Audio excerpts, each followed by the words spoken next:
Magnetic quantum number. எம்ன்னு denote பண்ணலாம், இல்லைன்னா எம்எல் அப்படின்னு கூட டினோட் பண்ணுவாங்க.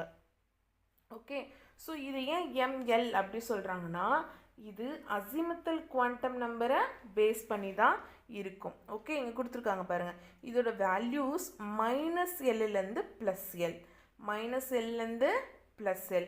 ஃபார் எக்ஸாம்பிள், இப்போது எல் வேல்யூ வந்து நம்மளுக்கு 1 இருக்குது அப்படின்னா வந்து எம்எல் வேல்யூஸ் எப்படி கிடைக்கும்?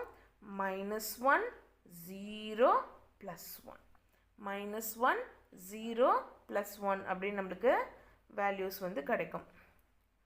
For example, 1 minute. For example, நான் இப்போ என்ன பண்ணுறேன்னா வந்து L is equal to 2ன்னு எடுத்துக்கிறேன். L is equal to 2 means azimuthal quantum number 2. அப்போ